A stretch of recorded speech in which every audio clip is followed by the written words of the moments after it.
आदाब, आप सभी का इस्तकबाल है हमारे खास प्रोग्राम हेलो परवाज में और मैं हूं आपके साथ तरन्नुम अली। तकरीबन पोलियो से तो हिंदुस्तान को आज़ादी मिल गई, लेकिन अभी भी कई ऐसी बीमारियां हैं जिनसे जंग जारी है। ऐसा ही एक इन्फेक्शन है खसरा, जिसे आमतौर पर छोटी माता के नाम से भी जाना जाता है। ये बीमारी मरीज के खांसने और छींकने से फैलती है। इस मर्ज की पहचान है चेहरे पर गुलाबी लाल चकत्ते होना, तेज बुखार, खांसी, नाक बहना और आंखों का लाल होना। तो आज बात होगी मीजल्स और रुबेला की, और इस पर बात करने के लिए हमारे साथ हैं consultant women health doctor Veena Agarwal. आपका वेलकम है हमारे इस प्रोग्राम में। नमस्कार नाज़रीन, आप भी हमारे इस प्रोग्राम में शामिल हो सकते हैं। हमारे नंबर्स लगातार आपकी टीवी स्क्रीन पर फ्लैश हो रहे हैं। हमारे नंबर्स हैं 0120258811, 012066938849 और 9205287347। इन नंबर्स पर आप हमें कॉल कर सकते हैं। और आज हम बात करें खसरा यानी मीजल्स रुबेला की, और इस पर आप हमसे सवाल पूछ सकते हैं। डॉक्टर वीना, जैसे हम बात कर रहे हैं मीजल्स और रुबेला की, तो ये एक बहुत बड़ी प्रॉब्लम है पूरी नेशन के लिए। हम इसको कैसे समझें? मीजल्स क्या है, रुबेला क्या है? मीजल्स एक वायरल इन्फेक्शन है जो कि बहुत ही विरुलेंट है और बहुत जल्दी फैलता है। विरुलेंट का मतलब है कि इसका जब किसी को हो जाता है तो उसका प्रकोप बहुत ज़्यादा होता है बॉडी में, और बहुत कंटेजियस है। इसका मतलब बहुत जल्दी फैलता है ये नॉर्मली देखा जाता है कि बच्चों में होता है, 5 साल से पहले होता है, और बड़ों में 20 साल के से ज्यादा बच्चों में, उनमें जिन्होंने वैक्सीनेशन नहीं किया है। अगर बचपन में वैक्सीनेशन हो जाता है तो एक बारी इम्यूनिटी हो जाती है, उसके बाद नहीं होता है मीजल्स। तो यहाँ पर हमारा रिस्पॉन्सिबिलिटी होती है कि हम अपने बच्चों को वैक्सीनेशन जरूर कराएं। और ये देखा गया है कि दुनिया भर में मीजल्स है, पर ज्यादातर डेवलपिंग कंट्रीज में है, जैसे कि हमारी नेबरिंग कंट्रीज भी हैं, म्यांमार है, श्रीलंका है, बांग्लादेश है, यहाँ पर नेपाल है, और अफ्रीका में बहुत देखा गया है। ये अमेरिका में काफी हद तक ये कंटेन हो चुका था, पर अब रिसेंटली फिर इन्होंने देखा है कि कुछ केसेस बढ़ रहे हैं उधर, क्योंकि उधर की इम्यूनिटी भी कम होते जा रही है। अगर हम वायरस की बात करें तो ये फैलता किस तरह से है? तो ये वायरस रूबियोला वायरस कहते हैं इसको, और ये फैलता है, ये उपज इसकी होती है हमारे रेस्पिरेटरी ट्रैक में, मतलब नाक में और गले में ये पनपता है। और ये फैलता है किसी के खांसने से, किसी के छींकने से, किसी के बोलने से, जो भी सिक्रीशन बाहर तक जाती है उससे ये होता है। उसमें क्या होता है कि इसका वायरस का साइज बहुत छोटा है, 5 माइक्रोन से भी कम होता है, तो ये बहुत ज्यादा डिस्टेंस चले जाता है। मतलब अगर मैं यहाँ बैठ के खांस रही हूँ तो ये नहीं कि यहीं तक रुक जाएगा, ये जाएगा आगे तक, 2 फीट तक आगे तक जा सकता है। और इसकी ये खासियत है कि 2 घंटे तक अलाइव रहता है। तो अगर यहाँ पर गिर गया वो वायरस तो ये टेबल भी इन्फेक्टिव रहेगी। अगर आपने इसमें हाथ लगा लिया और आपने अपना मुंह में डाल लिया या आंख में मल लिया तो इससे भी आपको इन्फेक्शन हो सकता है। इसीलिए ये बहुत इसका खतरा होता है बहुत जल्दी फैलने का। तो बिल्कुल एपिडेमिक हो जाता है। अगर एक जने को हो तो दूसरे तीसरे लोग को लगना बहुत जल्दी से हो जाता है। लेकिन फिर भी इसको कितने दिन लगते हैं फैलने में? अगर किसी को इस तरह इन्फेक्शन हो गया है एकदम से तो मालूम नहीं चलेगा, कितना टाइम लगता है? तो इसका होता है 9 से 11 दिन इंक्यूबेशन पीरियड, जिसे हम कहते हैं। इंक्यूबेशन पीरियड का मतलब ये है कि जब वो वायरस आपकी बॉडी में तो आ गया है, पर अभी उसके सिम्टम्स नहीं आए हैं, तो आपको पता भी नहीं है कि आप में बीमारी है। तो 9 से 11 दिन तक इसमें कुछ पता नहीं लगता। उसके बाद आपको माइल्ड फ्लू जैसा, हल्का सा फ्लू जैसे हो जाता है, आम, बुखार, खांसी, जुकाम, ऐसे आपके सिम्टम्स होते हैं। और उसके 2-3 दिन बाद आपको आता है रैश। तो रैश जो है जब आता है तो फीवर बहुत तेज चले जाता है, 103-104 तक फीवर जाता है। और ये रैश रहता है, जब तक रैश रहता है तब तक इन्फेक्टिव रहता है। और उसके बाद धीरे धीरे सबसे पहले आता है मुंह से, ऊपर से आता है, यहाँ कान के पीछे से ऊपर, सर के ऊपर से, फिर ट्रंक में आएगा, फिर थाइस पे जाएगा, फिर पैरों में जाएगा, और इसी तरह ये खत्म भी होता है वापस जाते हुए। जी, इसके लिए वैक्सीनेशन भी है। सरकार कई तरह के प्रोग्राम्स चलाती है, कैंपेन चलाती है, फ्री वैक्सीनेशन करवाती है, लेकिन अभी भी बहुत से लोग हैं जो वो वैक्सीनेशन नहीं करवाते अपने बच्चों का। कुछ गलतफहमी है इसे लेकर? कई कारण है वैक्सीन नहीं करवाने के, पर जब से वैक्सीनेशन शुरू हुआ है, हमारा जो नेशनल इम्यूनाइजेशन प्रोग्राम है उसमें हमारा MMR शुरू से ही है, और गवर्नमेंट फ्री देती है इस वैक्सीन को। उसके बावजूद भी लोगों में थोड़ी दहशत होती है, क्योंकि कुछ रिपोर्ट्स पहले आई थी कि इससे ऑटिज्म हो जाता है, डेवलपमेंटल डिले हो जाता है, कुछ में ब्लाइंडनेस या डेफनेस हो जाती है, पर वो रिपोर्ट्स अब पाई गई हैं कि बिल्कुल बेबुनियाद है। तो इसमें ये बहुत सेफ वैक्सीन है, इंडिया में बना हुआ है, WHO से प्री क्वालिफाइड है, सारे पीडियाट्रिशियंस इसको देते हैं, 150 कंट्रीज इसको यूज करती हैं, और इंडियन अकेडमी ऑफ पीडियाट्रिक्स ने भी इसकी जांच पड़ताल करके इसको ओके कर दिया है। तो सब लोग, ये हमारे नेशनल इम्यूनाइजेशन प्रोग्राम में भी यूज होता है और प्राइवेट डॉक्टर्स भी ये यूज करते हैं। जो नेबरिंग कंट्रीज हैं, नेपाल, बांग्लादेश, ये सब भी यही वैक्सीन इस्तेमाल करते हैं। तो ये बहुत सेफ वैक्सीन है। इसमें जो साइड इफेक्ट्स होते हैं वो माइल्ड होते हैं, जैसे कि माइल्ड फ्लू होता है इंजेक्शन लगने के बाद, हो सकता है रैश हो जाए, हो सकता है थोड़ा फीवर हो जाए, हो सकता है साइड के ऊपर थोड़ा दर्द हो जाए, यही साइड इफेक्ट्स होते हैं। तो इसको लेके लोगों को ये समझना बहुत जरूरी है कि इसके नहीं लगने से क्या क्या नुकसान है, क्योंकि जो नुकसान है वो कहीं ज्यादा है जो डिस्कम्फर्ट होता है उसको लेके। तो कई लोगों में एक तो जागरूकता नहीं है जी, उसके लिए एजुकेशन बहुत जरूरी है। टीवी प्रोग्राम जैसे आप कर रहे हैं, इसके थ्रू बहुत आसानी से लोग जान सकते हैं। दूसरे, ये जो दहशत है मन में कि वैक्सीन से हमारा बच्चा बीमार पड़ जाएगा, ये बहुत गलत है और बेबुनियाद है।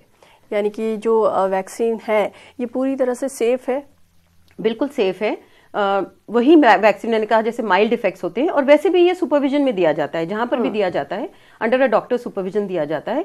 तो कोई भी ऐसी बात हो, जो बोला गया है किसी भी वैक्सीन का एक 1 in 1 million इसका होता है कि कहीं सीरियस साइड इफेक्ट हो, पर वो भी मैनेजेबल होता है। ऐसा कुछ नहीं है कि कोई मैनेज नहीं कर पाता है जी। अगर हम पूरी कंट्री की बात करें तो क्या कुछ ऐसे हिस्से हैं जहां पर ये बीमारी ज्यादा होती है? ऐसी जगहों पे जहाँ ज्यादा क्राउडिंग है, कुछ स्टेट्स हैं जैसे महाराष्ट्र, बिहार, यूपी, गुजरात, इस बेल्ट में आसाम, इनमें ज्यादा पाया जाता है ये। और ऑब्वियसली जहां पर ज्यादा क्राउडिंग होगी, क्योंकि एक जने को होगा तो सब जन को होगा, तो वहां फैलता बहुत जल्दी से है। जहां हाइजीन का अता पता नहीं होता है, किसी को नॉलेज नहीं होती है, हाइजीन रखना मुश्किल होता है, तो वहां पर ये ज्यादा होता है। यानी साफ सफाई का बहुत ज्यादा ख्याल रखना चाहिए। इसीलिए क्योंकि अगर हम जैसे मैं खांस रही हूँ तो मैं अपने मुंह पे हाथ रख के खांसूंगी, मैं छींक रही हूँ तो मैं नैपकिन लेके स्नीज करूंगी।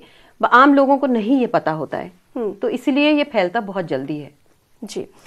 ये जो वैक्सीनेशन प्रोग्राम है ये कितने साल से लेकर कितने साल के बच्चों को लगाया जाता है टीका? तो मीजल्स का जो वैक्सीन है ये लगाया जाता है 9 से 12 महीने में पहला जाता है, जो कि MMR के नाम से होता है। इसमें मीजल, मम्स और रूबेला ये तीनों दिए जाते हैं। और जो दूसरा डोज होता है वो होता है 16 से 22 हफ्तों में, तो महीनों में। तो इसमें क्या होता है कि ये 2 डोजेस तो हमारी तय है कि हमें MMR का MR या MMR दोनों लगाना है। मम्स का लगने के बाद सेकेंड खाली मीजल्स और रूबेला का लगता है। अब जो गवर्नमेंट का प्रोग्राम है जो उन्होंने शुरू किया है, इसको किया है एक ग्लोबल वैक्सीनेशन इनिशिएटिव के दौरान। इसमें ये उन्होंने बोला है कि अगर हमें पोलियो जैसे इसको टैकल करना है और इसको इरेडिकेट करना है, तो ये बहुत जरूरी है कि कम से कम 95% हमारी जो बच्चे हैं और बड़े हैं, हमारी जो पॉपुलेशन है, 95% को ये वैक्सीनेशन लग जाना चाहिए। अच्छा। जब 95% को लग जाता है तो एक टर्म होती है called herd immunity. Herd immunity मतलब है कि सारी कम्युनिटी में अगर आपको टीका नहीं लगा तो भी आप प्रोटेक्टेड होते हैं। तो अगर 95% को ये वैक्सीनेशन लग जाएगा तो बाकी 5% में भी ऑटोमेटिकली इम्यूनिटी बढ़ जाती है, क्योंकि उसमें एंटीबॉडीज पैदा हो जाती हैं बॉडी में। तो ये गवर्नमेंट का वो है कि 95% को हम करें, जिससे कि हर्ड इम्यूनिटी से हम अगर अचीव कर पाए तो वी कैन इरेडिकेट, हम इसका छुटकारा पा सकते हैं। एक कॉलर हमारे साथ दिल्ली से जुड़े हैं, प्रवीण। हेलो हेलो हेलो जी प्रवीण, बताएं क्या सवाल है? मैम मेरे 2 सवाल हैं। एक सवाल ये है कि खसरा क्या किसी भी उम्र में किसी को हो सकता है, और ये क्या एक बार होने के बाद क्या ये दोबारा भी रिपीट कर सकता है? हाँ, ऐसा है कि ये ज्यादातर बच्चों में 5 साल के पहले और बड़ों में 20 साल के बाद होता है, उनमें जिनमें वैक्सीनेशन नहीं लगा है। क्योंकि एक बारी अगर वैक्सीनेशन लग जाए या आपको हो चुका है मीजल्स तो दोबारा नहीं होता है जी। अगर हम इसके सिम्टम्स की बात करें, वैसे तो आपने कुछ इसके सिम्टम्स हमें बता दिए हैं, लेकिन फिर भी अगर इसके सिम्टम्स के बारे में और जानना चाहें, जिसके पास इसकी जानकारी नहीं है, किसी तरह की कोई अवेयरनेस नहीं है, उसे नहीं मालूम है कि ये मीजल्स है या रूबेला है, तो क्या सिम्टम्स होंगे? मीजल्स जो शुरू होता है तो एक आम फ्लू की तरह शुरू होता है। आपकी आंखें लाल हो जाएंगी, आपका नाक बहने लगेगा, आपको बुखार होगा हल्का, पेट में दर्द हो सकता है, बॉडी एक हो सकता है। पर इसका जो एक बहुत खास जो एक कैरेक्टरिस्टिक फीचर है इसका, जिससे हम पता कर सकते हैं कि ये मीजल्स हैं, दो हैं इसमें। एक तो रैश है। जो रैश होता है वो लाल लाल थक्के जैसा होता है, जो ऊपर से शुरू होता है, हमारे कान के पीछे से, चेहरे पे से, फिर आता है ट्रंक के ऊपर, फिर थाई पे, पैर पे और हाथ पे जाता है। और इसमें लाल लाल थोड़े से स्लाइटली रेज्ड होता है, थोड़ा सा उठा हुआ उभरा हुआ होता है, पर इसमें कोई पानी नहीं बनता है। जैसे चिकन पॉक्स वगैरह में ना पानी भरे हुए वो हो जाते हैं फुंसियां, इसमें खाली लाल रंग जैसा पूरे बदन में आ जाता है रैश। और दूसरी जो इसकी खासियत है इसमें है कि सफेद सफेद स्पॉट, जिसको हम कॉप्लिक स्पॉट बोलते हैं, मुंह के अंदर छाले जैसे सफेद सफेद धब्बे आ जाते हैं। तो ये बहुत कैरेक्टरिस्टिक है मीजल्स का। और इसमें जैसे ही रैश आता है बुखार बहुत तेज चल जाता है, 104 105 तक बुखार चले जा सकता है जी। तो ये ज्यादातर है, किसी में डायरिया भी हो सकता है, किसी में क्योंकि खा पी नहीं सकते हैं तो मैल न्यूट्रिशन हो जाता है। वैसे भी मैल न्यूट्रिशन जो कमजोर बच्चे होते हैं उनको ज्यादा लगने के चांसेस होते हैं। अगर हम इसके फैलने की बात करें तो ये इससे किस तरह से बचा जा सकता है? अगर हम बात करें भीड़ भाड़ में, अगर किसी को है, कोई छींक रहा है, खांस रहा है, तो बहुत आराम से फैल जाएगा। जैसे अभी कुंभ की बात करें, कुंभ चल रहा है, ऐसे में अगर कोई एक आध मरीज है और वो छींक रहा है, खांस रहा है, तो जो बाकी लोग हैं वो कैसे सेफ रहें? तो इसका सबसे 2-3 चीजें हैं इसकी। सबसे पहले लेवल पे तो है वैक्सीनेशन, कि वैक्सीनेशन अगर आपको हुआ है या मीजल्स हुआ है तो आपको दोबारा नहीं हो सकता। तो सबसे पहले और लार्ज स्केल वैक्सीनेशन है।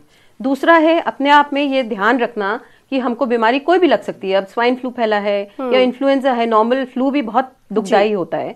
तो उसके लिए हमें अपने ये ध्यान रखना है कि हम हाथ धो के रखें, हाथ अपने गंदे हाथ कहीं आंख में ना मले या कुछ खाए ना। हमेशा अपने पास रुमाल रखें, अपना मास्क रखें, कि अगर कोई खांस रहा है या कोई ऐसा लग रहा है बुखार है किसी को, उससे दूर ही रहें। तो ये सब हम अगर भीड़ भाड़ में जाते हैं तो कुछ ही हद तक हम कर पाते हैं, पर सबसे ज्यादा जरूरी है वैक्सीनेशन। और दूसरा ये है कि अगर आपको पता है कि किसी को आपके घर में मीजल्स हो गया है तो उसको आइसोलेट करना बहुत जरूरी है, क्योंकि ये बहुत जल्दी फैलता है और किसी भी चीज से फैल सकता है। जहां पर भी आपने छींका या हवा में गया वो कहीं पर भी पड़ सकता है, फोन पे आ सकता है, किसी पे आ सकता है। तो उसको आइसोलेशन करना बहुत जरूरी है, स्पेशली उन लोगों को जिनको ये ससेप्टेबल है, मतलब जिनको ये हो सकता है। जैसे अगर कोई बच्चे हैं जिनको वैक्सीनेशन नहीं लगा है, कोई बड़े बुजुर्ग हैं जिनको कोई बीमारी है, थोड़ा इम्यूनिटी लो है, उन लोगों को सबको बचा के रखना चाहिए। तो इसलिए जिसको हो रहा है मीजल्स उसको थोड़ा अलग करके रखना पड़ेगा जी।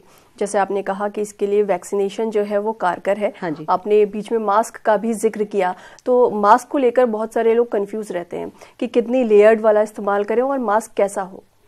मास्क ये सब जो हम पोल्यूशन की बात करते हैं उसमें हम बात करते हैं, ये सारे N1 और ये सब जो मास्क हैं जो लेटेस्ट आए हुए हैं, N95 एंड ऑल, जिससे कि हमारे पोल्यूशन अंदर ना जा सके।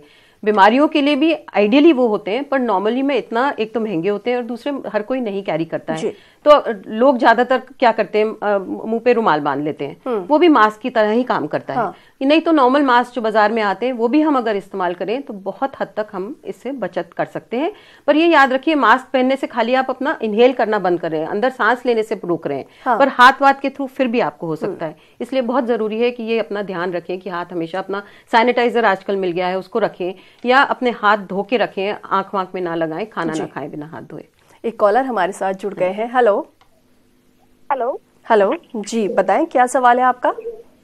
मुझे ये जानना था कि ये जो खसरा है इसके टेस्ट दिल्ली में कहाँ कहाँ होते हैं और इसके लिए क्या एहतियात बरती जानी चाहिए?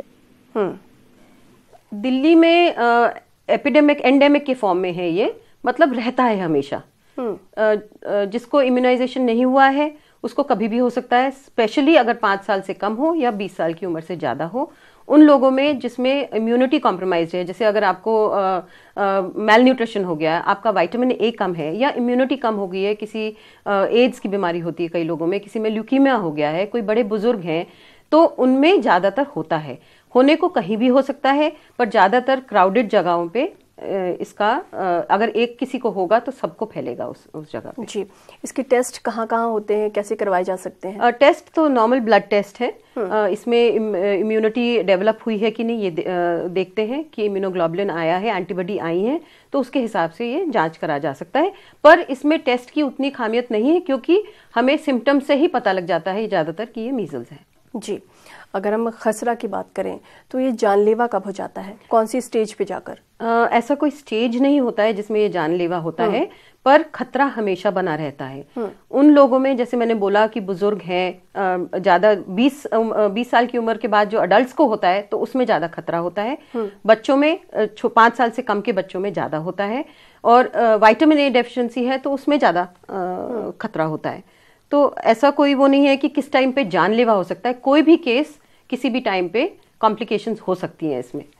जी, अगर प्रेगनेंसी के दौरान किसी फीमेल को रूबेला हो जाए तो बच्चे पर क्या इफेक्ट होगा?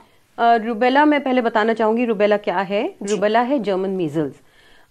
ये एक थोड़ा सा कम विरुलेंट स्ट्रेन है, मतलब कि इतना ज्यादा इसका प्रकोप नहीं होता, माइल्ड होता है थोड़ा। इसमें फीवर आता है, रैश आता है। रैश कभी नहीं भी आता, जरूरी नहीं आए, कभी नहीं भी आता है। और सबसे ज्यादा इसका जो हॉलमार्क है कि कान के पीछे लिम्फ नोड इसके बढ़ जाते हैं इसके कारण से। जी, तो ये कई लोगों को पता भी नहीं लगता है कि उनको जर्मन मीजल्स हुआ है। नॉर्मल इंसानों में ये अपने आप से चले भी जाता है। मुश्किल होती है प्रेगनेंसी में। प्रेगनेंसी में अगर प्रेग्नेंट वुमेन को स्पेशली 3 महीने के पहले ये इन्फेक्शन हो जाए तो ये प्लेजेंटा के थ्रू जाके बच्चे को अफेक्ट करता है, और उसमें इसका कंजेनिटल रूबेला सिंड्रोम जैसा एक होती है एंटिटी, वो हो जाती है। ये बहुत सीरियस होता है क्योंकि इसमें डेवलपमेंटल डिलेज होते हैं, इसमें कैटरैक्ट और ब्लाइंडनेस हो सकती है, इसमें हियरिंग डेफनेस हो सकती है, इसमें सारे मेंटल रिटार्डेशन हो सकता है। तो ये सब चीज़ें बहुत ही दुखदाई होती हैं बच्चे में, और ये बहुत ज़रूरी है कि प्रेगनेंसी में होने के पहले 1 महीना पहले कम से कम, अगर उस औरत को नहीं हुआ है मीजल्स, जर्मन मीजल्स, तो उनको वैक्सीनेशन ज़रूर करवाना चाहिए। डॉक्टर वीना, इस दौरान एक कॉलर हमारे साथ जुड़ गए हैं, अमीश दास। हेलो हेलो हेलो जी, सवाल बताएं, क्या सवाल है? हाँ, मैं गर्मी के टाइम यानी जुलाई से अक्टूबर के टाइम रात को सोते वक्त फेस पर बेडनोवेट सी क्रीम यूज करता, और समझ नहीं आ रहा क्या बोल रहे हैं आप। जी अमीश जी, क्या आप अपना सवाल दोहरा सकते हैं? आपकी आवाज थोड़ी कम आ रही है।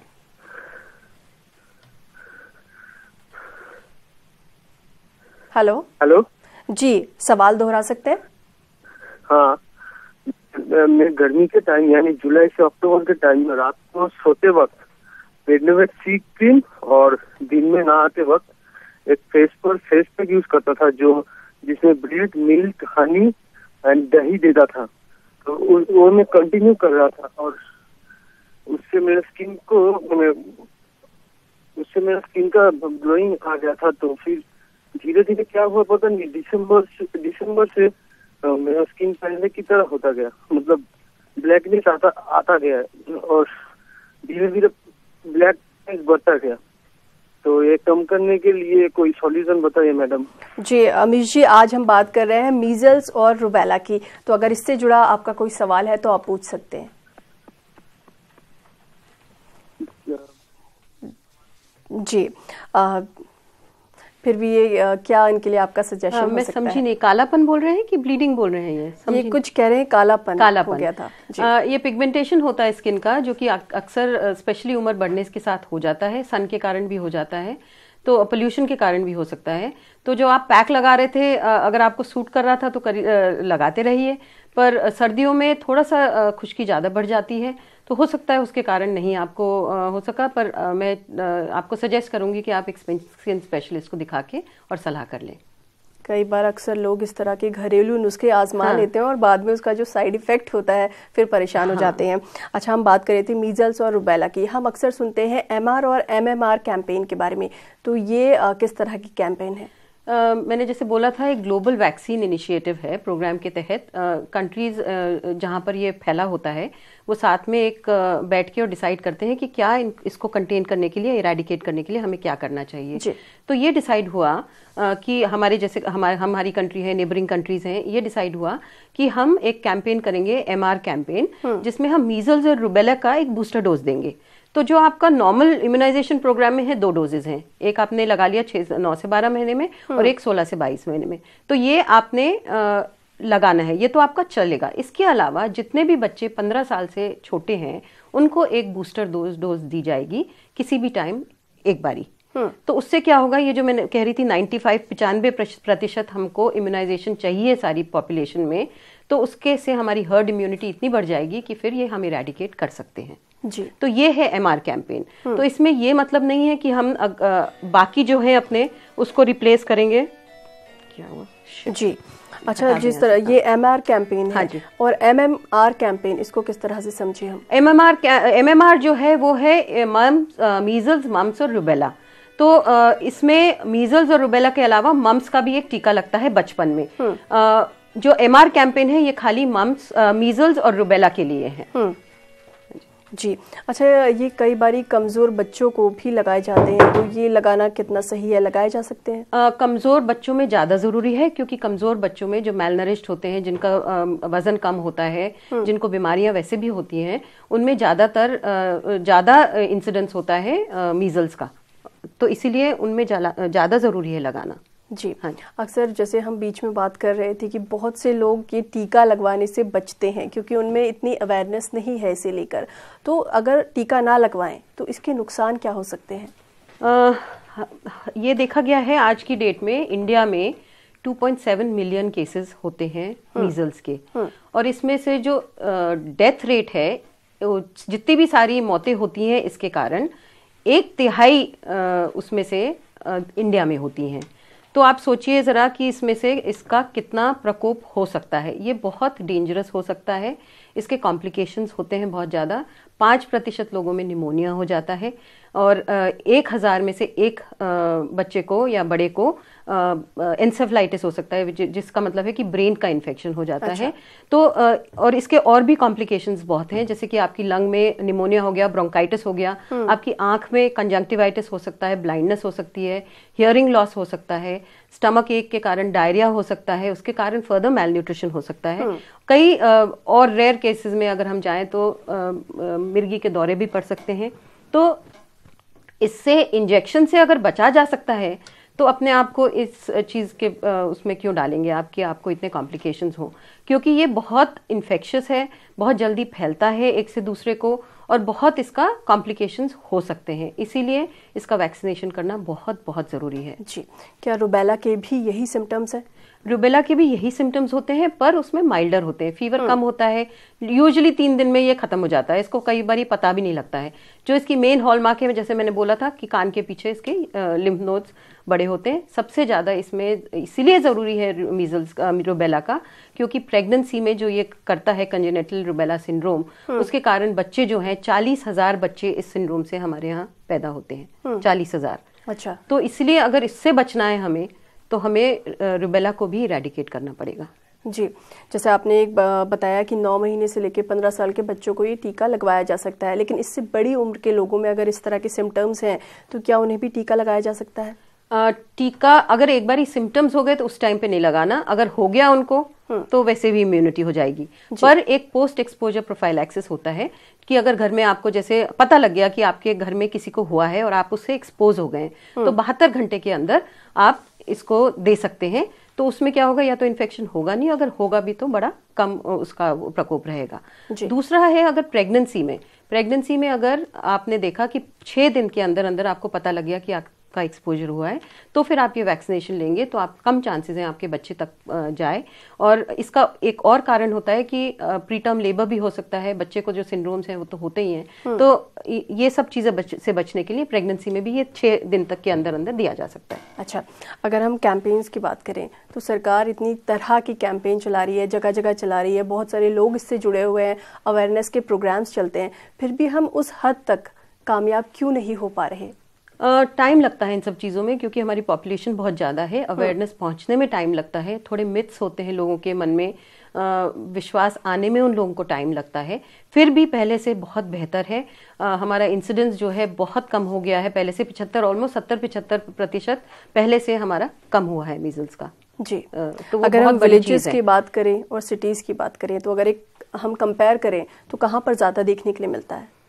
सिटीज़ में रिपोर्ट हो जाता है ज़्यादा, तो इसीलिए हमें ज़्यादा रिपोर्टिंग का पता लग जाता है। पर जहाँ भी क्राउड होगा वहाँ पर, जहाँ पर वैक्सीनेशन नहीं लगा होगा, सिटीज़ में ज़्यादातर लोग वैक्सीनेशन करवा लेते हैं, गांव में लोग वैक्सीनेशन शायद नहीं करवा पाते हैं, या किसी कारण से अपने मन के ख्यालों से या किसी वहाँ तक पहुँचता नहीं है उनको। तो उसके कारण गाँव में भी बहुत फैलता है ये। जी, कई बार ये भी होता है कि किसी ने वैक्सीनेशन कराया या स्कूल में बच्चों को वैक्सीन दिया गया तो उसके बाद बुखार आ जाता है या सूजन हो जाती है तो लोग घबरा जाते हैं एकदम से, उन्हें लगता है कि ये वैक्सीनेशन जो है ये सही नहीं हुआ है। ये आम बात है कि क्योंकि जब हम वैक्सीन करते हैं उसका मतलब क्या है, वैक्सीन के जरिए हम एक उसी का मीजल्स का ही एक वायरस अंदर इंजेक्ट करते हैं जो कि या तो लाइव होता है या डेड होता है, पर उससे क्या होता है हमारी बॉडी में इम्यूनिटी पैदा हो जाती है। तो जब भी आप इंजेक्ट करेंगे जाहिर है कि थोड़ा सा तो इसका सिम्टम्स आएंगे क्योंकि आपके बॉडी में इंजेक्ट कर रहे हैं वो चीज़। जैसे होम्योपैथी है, होम्योपैथी का भी यही प्रिंसिपल है। तो उससे घबराना नहीं है, घबराना उस बात से है कि अगर आपने ट्रीट नहीं किया और आपको मीजल्स हो गया आपके बच्चे को तो उससे क्या क्या आपको नुकसान हो सकता है। ये तो थोड़ा सा आपका सूजन आएगी जहां पर इंजेक्शन लगाए, थोड़ा सा लाल हो जाएगा, थोड़ा दर्द हो जाएगा, थोड़ा सा बुखार आ जाएगा, थोड़ा सा रैश आ जाएगा या जुकाम हो जाएगा। ये तो नॉर्मल फ्लू की तरह होता है, माइल्ड फ्लू की तरह। तो इससे घबराने की कोई जरूरत नहीं है। आपको घबराना है तो उससे कि जब आपने नहीं कराया और आपके बच्चे को मीजल्स हो गया तो उसका क्या प्रकोप है। जी डॉक्टर वीना, आप हमारे स्टूडियो में आई, तमाम कॉलर्स के सवालों के जवाब आपने दिए और आपने हमें रूबेला और मीजल्स के बारे में इतनी अहम जानकारी दी। आपका यहाँ आने के लिए बहुत बहुत शुक्रिया। नमस्कार। कल परवाज में हमारे साथ होंगे डॉक्टर शमीम अख्तर जो हमें बताएंगे हमारी सेहत के दुश्मन इंडोर पोल्यूटेंट्स के बारे में। फिलहाल हमें दीजिए इजाज़त, तब तक आप खुश रहिए, मुस्कुराते रहिए और सेहतमंद रहिए। आदाब।